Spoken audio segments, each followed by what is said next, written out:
Mi nombre es Verónica Pavón, tengo 37 años, tengo 3 hijos, uno de 15, uno de 7 añitos y mi bebé de 5 añitos. A los 32 años me quedé embarazada, me enteré a los 3 meses, no sabía que estaba embarazada, fui a mis controles normales al centro de salud de Caranqui. El doctor me chequeó, hasta ese entonces mi bebé estaba bien. Un día me mandó a hacer un eco para saber cómo estaba el niño, exactamente de cuántos meses estábamos. Y para mi sorpresa, me he hecho otros ecos a los 4 meses, pero como estaba muy pequeñito, entonces mi inquietud era, quería saber el sexo de mi bebé, pero a los 6 meses que me fui a hacer el segundo eco, me topé con la novedad de que tenía poligramios. Para mí esa palabra era nueva, no sabía de qué se trataba. El doctor me explicó que tenía demasiada agua de fuente. Exactamente tenía 32 litros de agua de fuente. El doctor me volvió a llamar, me dijo que quería hacerme un eco, porque en ese entonces no tenía, como estaba por turnos, no tenía mucho tiempo para revisarme completamente, para ver cómo estaba mi niño, si estaba creciendo normal, si tenía todo normal. Fui al otro día y me dijo que exactamente no se había equivocado, que sí tengo poligramios, que me explicó que mi hijo venía con síndrome o podía venir tal vez enfermo del corazón. Deforme no estaba porque estaba completo, tenía todo a su medida, pero me dijo que estaba en mis manos, que yo iba a tener un niño con síndrome, pero que si es que quería, que yo podía hacerme un degrado. Pero no, estaba muy emocionada pese a lo que me dijo el doctor. Yo pensé que el doctor se había equivocado, porque suele pasar así, ¿no? Casos que se equivocan y pasa que no se equivocó. Llegó a los 9 meses, mi barriguita era muy grande porque tenía mucha agua de fuente. El doctor me dijo que me iba a practicar una cesárea. Yo tengo a mis 2 hijos que nacieron normal. La cesárea me lo iba a hacer porque el momento de que él no quería que yo llegue a mi culminación de parto, por miedo de que se rompa el agua de fuente y que yo sufra un desgarre de la placenta, el cual nos iba a podía ocasionar sangrado interno y hasta causarnos la muerte. Pero pese a eso, llegó el día, me practicaron la cesárea. Mi doctor me explicó que mi niño había nacido, no tenía fuerzas para poder respirar por sí solo. Entonces le pasaron directamente, yo solo le vi cuando nació, me le hicieron conocer así a la brevedad y se le llevaron a termocuna. Estuvo con oxígeno. Realmente los doctores no pensaban que iba a durar mucho tiempo, porque incluso a los 5 días de nacido me hicieron bautizar ahí mismo en el hospital, porque todos creían que no iba a pasar de las 72 horas, algo así era que me decían. Entonces, y bueno, en verdad yo me sentía destrozada como madre, porque no sabía qué es lo que yo hice mal, porque mis 2 hijos eran completamente sanos, los 2 primeros, y decía tal vez que hice, no sé, me culpaba, pero luego me dio Dios fuerzas para poder asimilar todo lo que estaba pasando, porque al verle a mi hijo tan indefenso, metido dentro del termocuna con un montón de aparatos, con el oxígeno, no le podía amamantar, no le podía abrazar, ni darle sus besitos. Es más, no pude verle hasta los 5 días porque yo también estuve mal, no me podía parar y la cesárea me salió un poquito mal.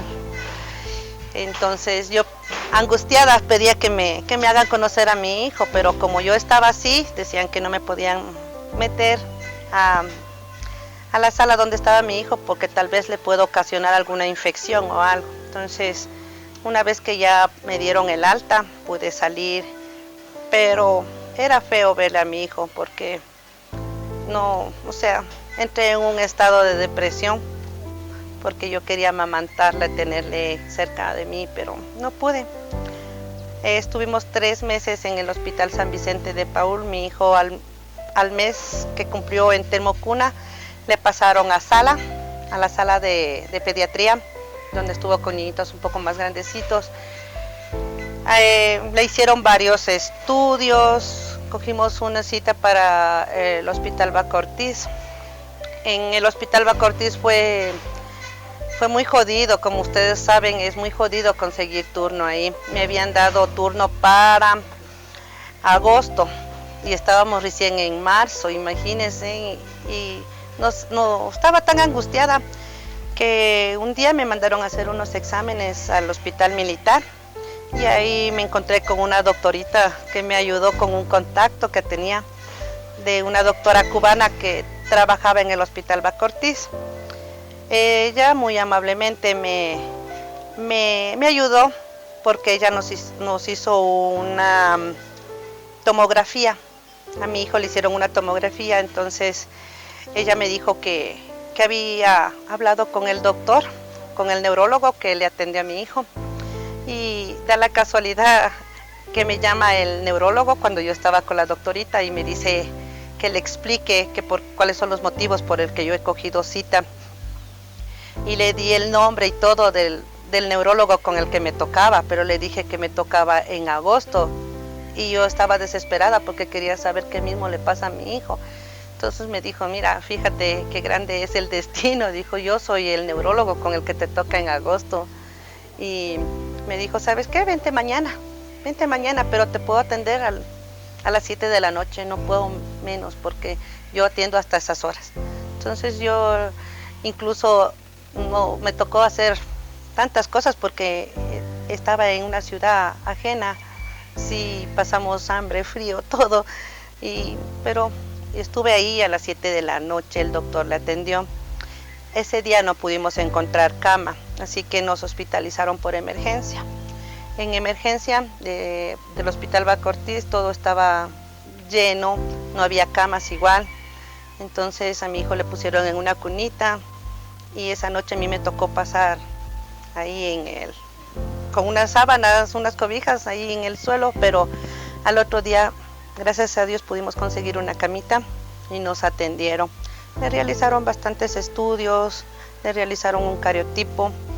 En el cariotipo salió que mi niño sí tiene un síndrome, sí, porque él tenía un cromosoma de más. Entonces, como yo les explicaba, era que se le había ido solo un poquito, así una patita, como dicen, y eso es lo que le ocasiona que mi hijo tenga un síndrome. Pero no sabíamos qué clase de síndrome tiene.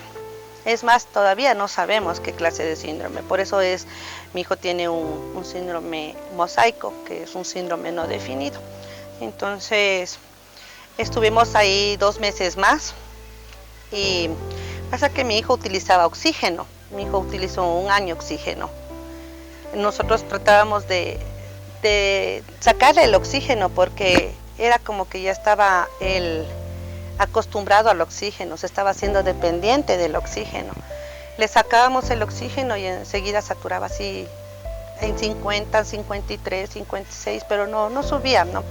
Entonces nosotros estábamos angustiados, no sabíamos a qué se debe y los doctores decían que mi hijo tenía tan débil que no podía, o sea, que era tan débil que no podía respirar por sí solo. Entonces, en algunas ocasiones me dijeron que iba a ser un niño vegetal porque no movía, solo movía la cabecita, no movía nada del cuerpo. Y es un niño, prácticamente es un niño elástico porque tiene las manitos y los piecitos tiene completamente elásticas. Él le sube acá arriba, juega con ellos, así, se le doblan prácticamente y en verdad, o sea, para mis hijos, ellos emocionados de verle como el hermanito es bien flexible, pero a la vez también tristes porque mi hija de 7 años me pregunta que por qué mi hermanito no camina, porque él no hace las actividades que hacen los otros niños, pero yo le he explicado que el hermanito está enfermito, que tenemos que tenerle mucha paciencia. Sí, entonces, sí, me han ayudado bastante, sí he tenido bastante el apoyo de mis hijos, especialmente de mi hijo el mayor, que él es el que se encarga de cuidarle cuando yo me ausento por algunas horas, tal vez por mi trabajo, pero sí he tenido la colaboración también de mi familia. He resultado mucho, ha habido muchos gastos, sí, porque anteriormente yo no recibía el bono, entonces todos los gastos que nos tocaba hacer con Sebas salía, o sea, de nuestro bolsillo. Tuvimos que vender un carro, tuvimos que vender muchas cosas para hacerle los exámenes a Cevitas, porque en verdad, o sea, si no se tiene esta ayuda de Joaquín Gallegos, o sea, en verdad era muy fuerte para nosotros, sí, porque yo por lo pronto, 4 años no pude trabajar. Y después ya pude conseguir un trabajito, y ya porque mi hijo ya estaba más grandecito, pero mientras tanto yo no podía trabajar y mi esposo era el que se encargaba de todos los gastos, pero sí realmente eran fuertes.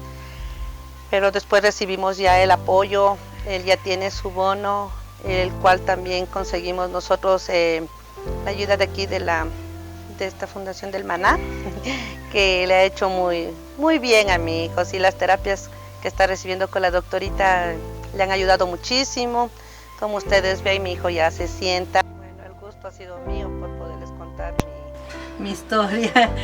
Pero como les digo, sí es muy duro, porque yo tuve la oportunidad de estar ahí en el piso 4 del Bacortiz, ¿no? Y no saben la situación tan triste que es ahí, con decirle que en mi salita casi a diario se morían los niños.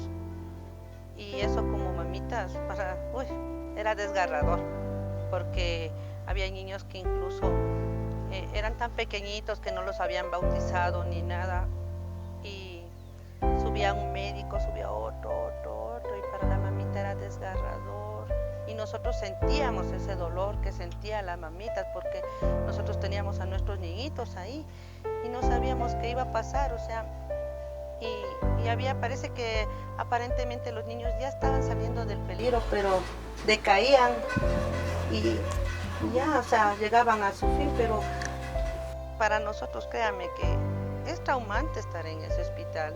Yo quisiera que, no sé si ustedes tienen oportunidad de visitar ahí, pero bueno, mi historia es jodida, sí, triste, pero si ustedes van allá, hay historias que en verdad son bien desgarradoras, porque hay niños que son demasiado, o sea, la enfermedad de mi niño podría decirse que casi no es nada comparado con otros niños que yo he visto allá, que han nacido incluso sí, con los órganos afuera, con el corazoncito afuera. Yo tenía a la compañerita de piso de mi hijito, era así, ella nació con el corazón afuera y se veía y estaba expuesto ahí. Y imagínense, era terrible, o sea, yo decía, yo daba gracias a Dios, ¿no? Porque la situación de mi hijo, si ustedes le hacen terapia y todo, ellos salen adelante y todo, pero hay niños que lamentablemente no tienen esa oportunidad. Entonces, yo sí también me pongo en el papel de las otras mamitas y es feo. ¿Cómo ha cambiado su vida a raíz del nacimiento de su bebé? Bueno, yo me siento una mujer muy bendecida, sí, porque dicen que Dios no da a cualquiera a estos niños, ¿sí? Que solo da a las mujeres elegidas por Él. Y en verdad yo me siento una mujer muy orgullosa de ser una de las elegidas por Diosito, de darme un niño tan lindo como es mi hijo. Son los niños más dulces.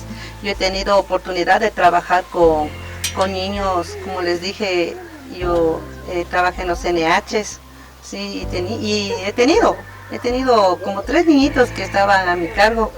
Pero créanme que nunca pensé que yo iba a llegar a tener un niño así también, ¿no? Pero es lindo trabajar con ellos y convivir con ellos, porque eso es algo único, me podría decir.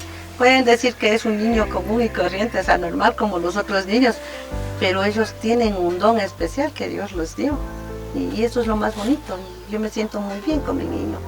Y a todas las partes donde yo voy, pues yo les digo, yo soy orgullosamente una mamita que tiene un niño con síndrome. Y me siento bien. ¿Sí? Al principio sí me dolía, pero no porque me daba vergüenza, sino que porque me daba pena, porque me daba esa culpa de que tal vez por mi culpa, que no me cuidé o que pasó, me salió así. Pero no, me siento bien. Me siento bien y esperemos que algún rato me puedan ayudar para descubrir y llegar a fondo para saber qué clase de síndrome tiene mi niño. Eso es. Muchas gracias por compartirnos su experiencia y por destacar las cosas importantes sobre su niño. Sí. Dentro de tantas cosas que uno pasa, creo que lo más importante es rescatar las cosas buenas y la bendición que es tener a un niño así. Sí. Porque expresan amor, expresan cariño, no tienen maldad en su corazón, y eso es bueno. Él ya tiene su forma de cómo se comunica. Es a gritos, pero yo ya le entiendo todo. Sí, sí. Ya, gracias. Gracias a ustedes. Gracias. Un gusto, yo soy Xiomara Ruales, soy la terapeuta que trabajo aquí con la Fundación Emmaná, junto con el proyecto de hipoterapia para niños con síndrome de Down. Bueno, mi experiencia que he tenido actualmente con la mayoría de niños y dejando a detalle a Cevitas, tomando en cuenta toda la experiencia que ha vivido su madre, su familia, he visto una evolución bastante grande con los caballos y en sí con el ambiente que proporciona la finca. Cevitas era un chico muy, ¿cómo podría decirse? No tenía ciertas limitaciones en algunas actividades, ¿no? No podía hacer algunas tareas en específico y ciertas situaciones le incomodaban, pero hemos venido ya manejando un proceso ya de prácticamente un mes en el que él se ha desarrollado no solo en la parte física, que es lo que más se le visualiza a él, sino también en la parte cognitiva y también la parte emocional, porque en ciertos momentos él tenía un poco de miedo, no tenía seguridad, también no tenía mucha relación con personas ajenas a su familia y actualmente él se desenvuelve un poco mejor en ese tema. Como hemos visto, bueno, como yo he visto sobre todo en algunas actividades, sobre todo lo que es de las bases del desarrollo, como es sentarse, como es pararse, ha habido un poco más de avance, ¿sí? Él se sostiene un poco más, se siente más tranquilo y sobre todo es la seguridad con la que ellos ejecutan las tareas, porque eso es lo que les ayuda muchísimo a los caballos, no solo a enfocarse en ciertos aspectos como físicos ni psicológicos, sino también la parte emocional, que es lo que les motiva a ellos a hacer las actividades, porque muchas veces tomando en cuenta otro tipo de situaciones, los niños no se desenvuelven porque la parte emocional también está afectada. Entonces, en ese sentido, los caballos les liberan, les hace sentir más libres, entonces ellos pueden hacer las tareas sin limitaciones, las hacen a su tiempo y en su momento. Entonces eso sería mi punto y las observaciones que he visto actualmente con Cevitas.